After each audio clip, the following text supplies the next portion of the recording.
So starting the test drive in this Envista here,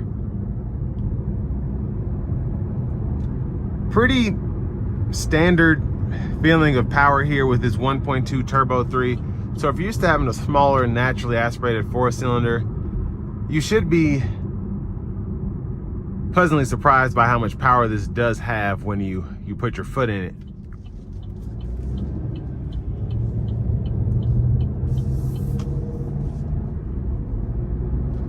Now you don't really have any drive mode that you can go through or anything like that, but again, with the 6-speed automatic, it feels so natural, and when you put your foot down, you actually get a feeling of boost there from the turbo. Gonna give myself a little bit of space since no one's behind me. Here we go.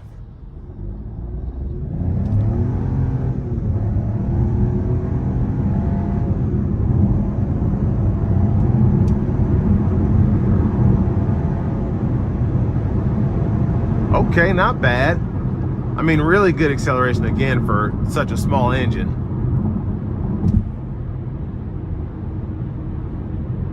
Now the adaptive cruise control is working to keep that safe distance between myself and the vehicle in front of me. So even though I have the cruise set to 74, it's only staying at 67 to keep that distance. And then again, you do have the lane keeping system, which you can turn on. Not really a lane centering assistant, but it does keep you in the lines for the most part.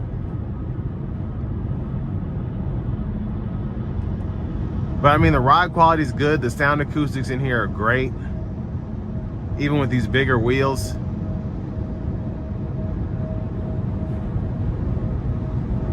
And I just like how well this 1.2 3-cylinder is tuned. It feels peppier in this Envista than the 1.5 Turbo 4 does in the Terrains and the Equinox.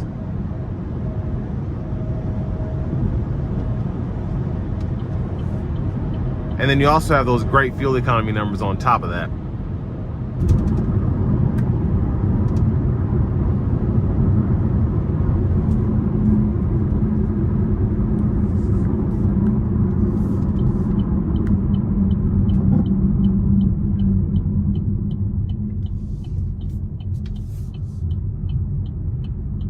Now, I do want to give one more thanks to Chevrolet Buick GMC of Murfreesboro for allowing me to review this vehicle today.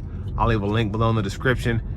If you're looking to find something closer to home and you want to make sure you pay the best possible price on one of these, click on that second link down below. It takes just a minute to fill out your information, and I'll make sure the local dealers are fighting to get you the best price on this or whatever new vehicle you might be interested in. Now, all in all, I do think, again, for what you get for the money, especially in this Avenir, just the moon roof and the new system, having the traditional 6-speed automatic, I think is a big plus. And then just even this Turbo 3 that's mostly built in Korea, still, or most of the parts come from Korea, it's still a pretty decent vehicle on paper in terms of the power output, the fuel economy, and then just being behind the wheel of it, it's so easy to drive. It's really a simple vehicle that has a lot of tech that you'd appreciate. Adaptive cruise, blind spot monitoring, lane keeping system.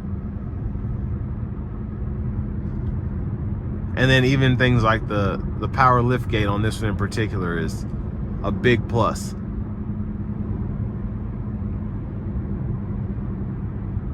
But if you're looking for something that rides well, looks fantastic, and feels small, I think you'll be pleasantly surprised by this. Especially, again, the footprint is tiny, but there's so much space in here in terms of cargo space. And with myself being 6'3", having longer legs, I can sit in here pretty nicely. And there's not a ton of space behind me, but it's a lot better than some even mid-sized trucks give you. So again, it just has a lot to offer for this price point.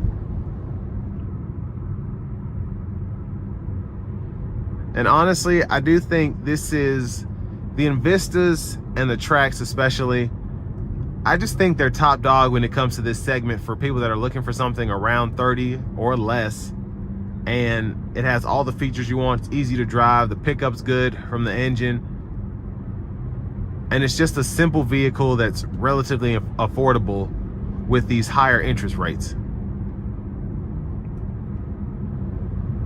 And on the luxury side of things, just having the Avenir, can't go wrong with it.